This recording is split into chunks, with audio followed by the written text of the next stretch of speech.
Senator, first of all, thanks for coming back on the program. Glad to be here in person. Absolutely. Secondly, everyone I know is so excited about these property tax reductions this year. You write an op-ed pouring cold water on it. What kind of reaction have you had? Generally, people are thanking me for telling the truth about the process. I'm excited about a tax break. My taxes are going to go down. The op-ed that I wrote was really about process, that the process of arriving at how we're doing all this was not a good political process, and that the number we arrived at was excessive. The $18 billion. Yeah, it's too much frosting on the cupcake, Jason. And you talked about how you guys arrived at that, how the lawmakers in the Senate arrived at that. If not $18 billion, what should the number have been? You know, Jason, nobody did an analysis. I didn't do a fiscal analysis, but I think the number, personally, I think it should have been less. Property taxes are very high in Texas. They are burdensome. They are causing strain on people and businesses, and I voted for the bill because I wanted them to come down. But a more reasonable number might have been $10 billion instead of 18. With that difference of $8 billion, we still would receive a very large tax break. I mean, maybe 12, maybe 8, pick a number. But the things that we didn't talk about are what could we do with that additional money?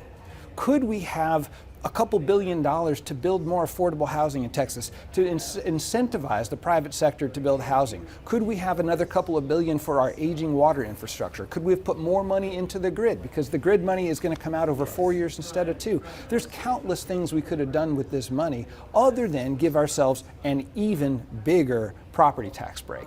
I like the tax break. It's too big. Why did you vote for it then? I voted for it for 2 reasons. I wasn't given the choice to vote for the right size bill, right? It's either property tax reduction or no property tax reduction. And in principle, I support the whole thing. Secondly, that choice is now going to go to the voters. And I wrote the op-ed because I want us all to be thinking about it. There's time to have this conversation, and we're going to go forward with it, aware of the consequences, aware of the implications, or we're not.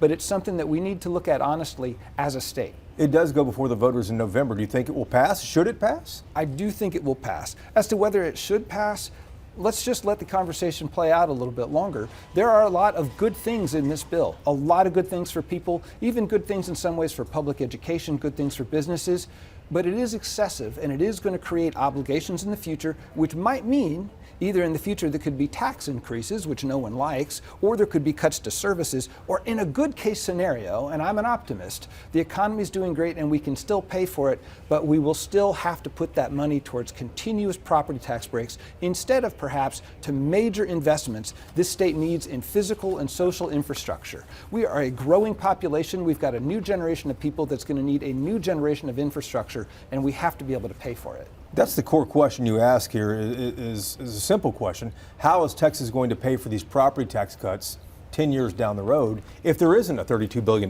surplus? Well, we can count on there not being. There's a reason this is a record surplus, because we don't usually have surpluses, right? It's a record, right?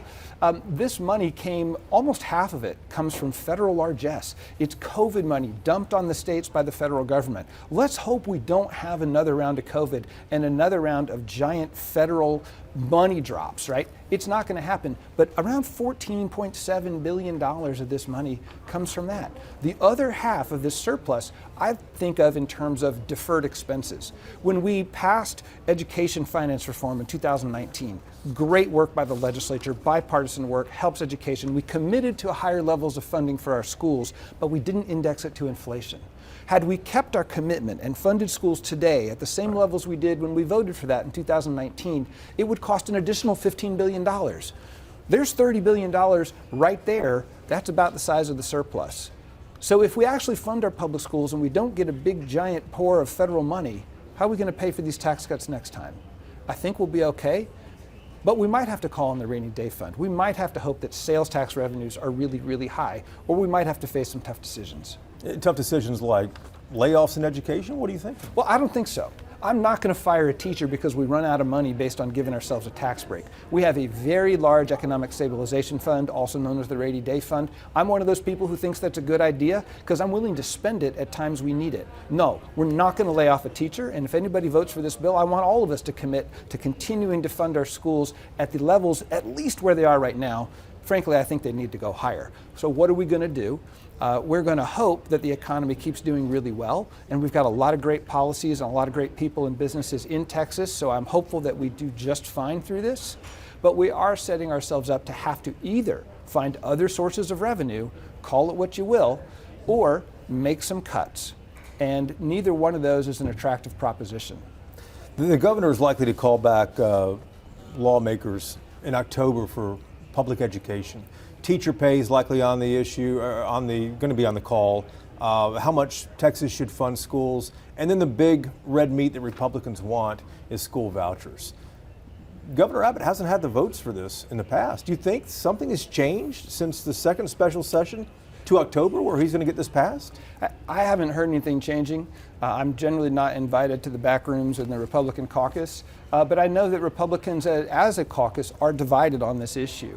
I think passing vouchers is going to be very difficult. I also think it's a bad idea to essentially outsource our public education system to the private sector. We can have a whole discussion about vouchers. I'm against them. I'm for great public schools, and I don't think that just sprinkling some private sector fairy dust on schools is going to somehow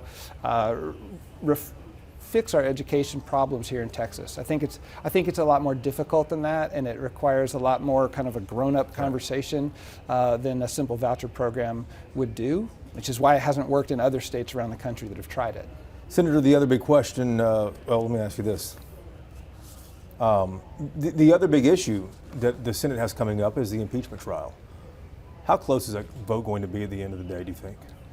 I have no idea, Jason. I believe in the process.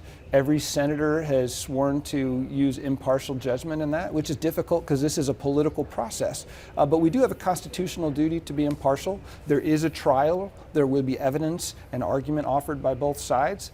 And it could be overwhelmingly one way or the other way.